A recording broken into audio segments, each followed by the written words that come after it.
Infopreneur, quel statut juridique? Vous êtes passionné, coach ou formateur et vous avez décidé de vous lancer sur Internet afin de vendre votre savoir et votre expertise. En tant qu'entrepreneur du web, vous aurez de nombreuses tâches à assumer. Parmi elles, il y aura la gestion administrative et juridique de votre entreprise. Il est généralement conseillé de débuter votre activité d'infopreneur sous le statut de l'auto-entreprise. Mais pourquoi sous cette forme-là? Et quels en sont les avantages et les inconvénients? Vous vous demandez peut-être également si ces démarches sont compliquées et coûteuses. Chez LearnyBox, on essaie de vous éclaircir un peu tout ça. Bonjour à vous, je me présente, je suis Lola de LearnyBox et je suis moi-même une infopreneuse qui gagne sa vie grâce à cet outil complet qu'est LearnyBox.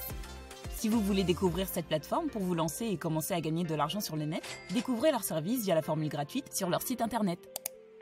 Pour commencer, découvrons le statut de l'auto-entreprise. Aujourd'hui, on ne parle plus d'auto-entreprise mais de micro-entreprise.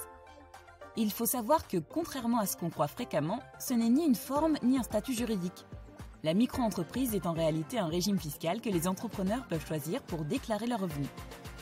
Concernant le statut juridique de votre activité, donc, le terme conforme et adéquat sera plutôt l'entreprise individuelle, EI.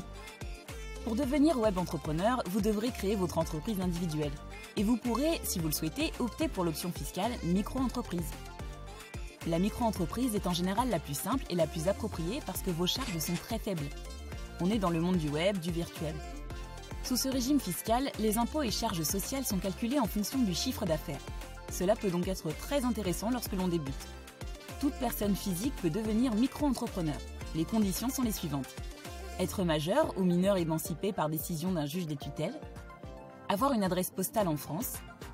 Être de nationalité française ou ressortissant européen. Ressortissants étrangers hors Union européenne sous condition, ne pas être sous tutelle ou curatelle, ne pas être condamné à une interdiction de gérer ou d'exercer. Enfin, les formalités pour créer une entreprise individuelle sont aujourd'hui très simples. Il vous suffit de déclarer votre activité de micro-entreprise en ligne sur le site de l'URSSAF. Attention, certains sites internet privés facturent les démarches de création. Pensez à bien vérifier que vous êtes sur le site officiel de l'URSSAF, car c'est un service qui est gratuit. La déclaration est ensuite traitée très rapidement par le Centre de formalité des entreprises, CFE, compétent. Vous vous voyez donc très vite attribuer un numéro SIRET et votre notification d'affiliation. Avantages et inconvénients du régime de la micro-entreprise. Avant d'opter pour la micro-entreprise, nous vous conseillons de bien étudier les avantages et les inconvénients afin d'être sûr que ce régime conviendra à votre situation. Les avantages. Les démarches administratives de création de l'entreprise sont simplifiées et rapides. La création en ligne est gratuite et ne nécessite aucun apport de capital. L'activité déclarée peut être exercée à titre principal ou à titre complémentaire. Le régime est accessible aux activités commerciales, artisanales et libérales. La comptabilité est allégée. Tenue d'un registre des recettes uniquement. Seul le chiffre d'affaires est à déclarer. Les charges sociales correspondent à un pourcentage du chiffre d'affaires. Ainsi, si le chiffre d'affaires est nul, pas de charge à payer. La TVA n'est pas à facturer. Franchise en base de TVA. L'option EIRL peut être prise pour protéger son patrimoine personnel. Il est possible de bénéficier d'aides à la création d'entreprises sous conditions, comme l'ACRE et l'ARS. Toutes ces dispositions font que vous pourrez tester librement vos idées de business et votre marché sans prendre de risques. C'est évidemment loin d'être négligeable. Les inconvénients. La déclaration d'une activité en ligne n'est pas évidente. Suivant les prestations, il peut être difficile de définir si l'on dépend du commerce, vente de produits numériques, du libéral, vente de son savoir, donc dispense de conseils, ou même de l'artisanat, création de produits numériques par utilisation d'outils logiciels.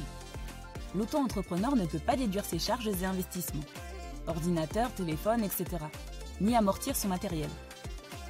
Si les charges se révèlent importantes, formation onéreuse pour améliorer des compétences par exemple, la situation sera défavorable.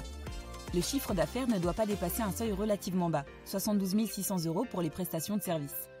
Le patrimoine de l'entrepreneur n'est pas protégé. La cotisation foncière des entreprises est à régler, après la première année, même si on exerce son activité depuis son domicile. Vous le remarquerez rapidement. Bien que les démarches de création d'entreprise aient été simplifiées, les métiers du web sont encore à ce jour peu connus.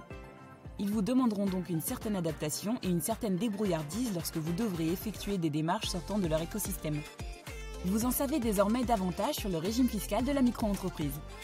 Il est le plus adapté lorsque votre activité correspond à un complément de revenu ou lorsque vous débutez. C'est pourquoi, afin de vous aider au mieux dans vos démarches et de vendre vos infoproduits, je vous conseille la plateforme de LearnyBox, qui réunit l'ensemble des outils en ligne pour se lancer rapidement et avec simplicité sur le net. Site internet, campagne de mail, tunnel de vente, webinaire, etc. Rejoignez les milliers d'infopreneurs qui ont généré plus de 460 millions d'euros à travers LearnyBox. Faites comme Fabrice, qui a lancé sa formation en ligne de yoga et pilates, ou encore comme Anthony, qui a lancé ses formations pour apprendre à communiquer sur YouTube. Comme Yannick, qui a mis en place des formations autour du commerce digital, ou encore comme Silou, qui a lancé ses formations pour apprendre à cuisiner et qui s'est fait plus de 100 000 € le mois de son lancement. Et vous, qu'attendez-vous pour vous lancer? LearnyBox vous propose d'essayer ses services gratuitement jusqu'à ce que vous fassiez vos 4 premières ventes. Il est temps de passer à l'action et de cliquer sur le lien dans la description pour vous lancer vous aussi dans l'aventure extraordinaire de LearnyBox. À bientôt chez LearnyBox les amis.